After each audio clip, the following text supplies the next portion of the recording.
By the mid-1700s, the British Empire was nearing its height of power around the world. But Britain had fought 4 costly wars in Europe since the creation of their privately owned central bank, the Bank of England. The cost had been high. To finance these wars, the British Parliament here had borrowed heavily from the bank.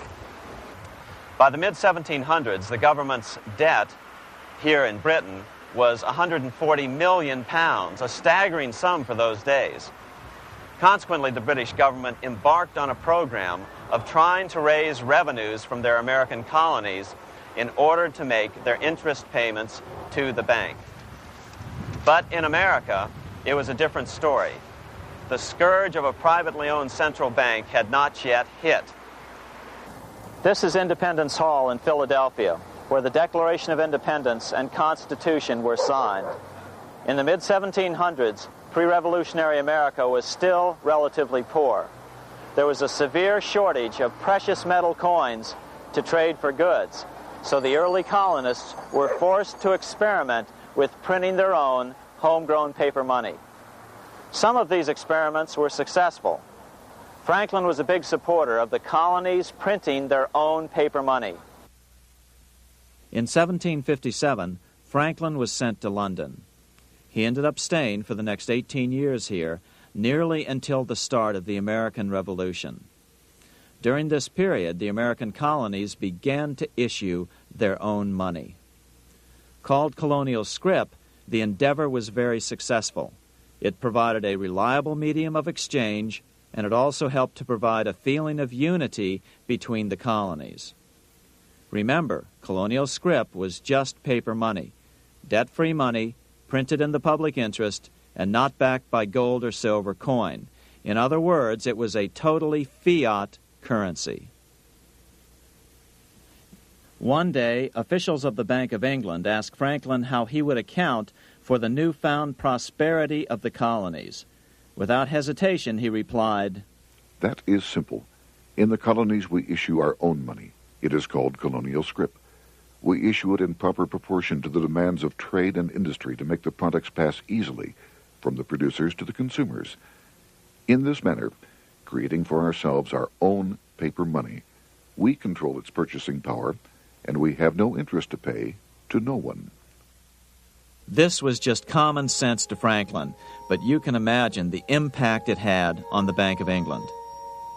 America had learned the secret of money, and that genie had to be returned to its bottle as soon as possible.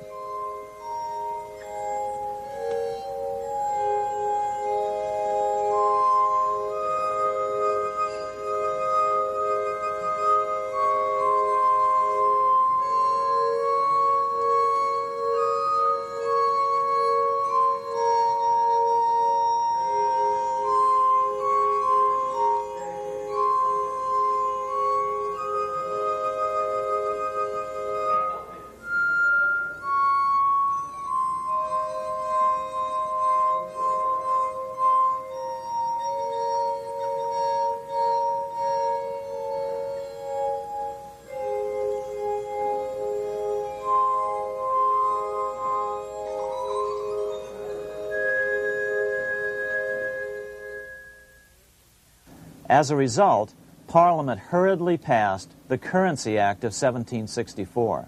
This prohibited colonial officials from issuing their own money and ordered them to pay all future taxes in gold or silver coins.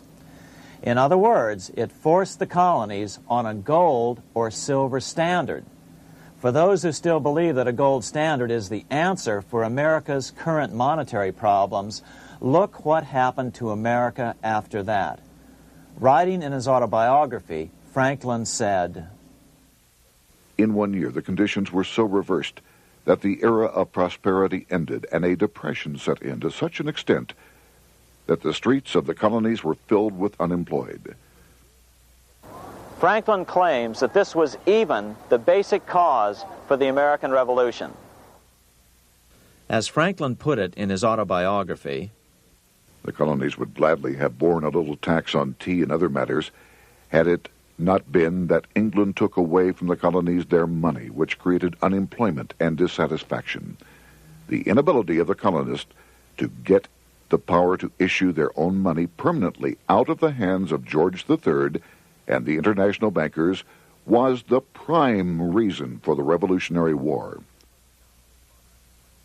By the time the first shots were fired in Lexington, Massachusetts, on April 19, 1775, the colonies had been drained of gold and silver coin by British taxation.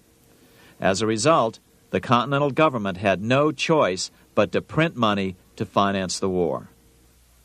At the start of the Revolution, the U.S. money supply stood at $12 million. By the end of the war, it was nearly $500 million. As a result, the currency was virtually worthless. Shoes sold for $5,000 a pair. Colonial scrip had worked because just enough was issued to facilitate trade. As George Washington lamented, a wagon load of money will scarcely purchase a wagon load of provisions. Today, those who support a gold-backed currency point to this period during the Revolution to demonstrate the evils of a fiat currency. But remember, the same currency had worked so well 20 years earlier during times of peace that the Bank of England had Parliament outlaw it.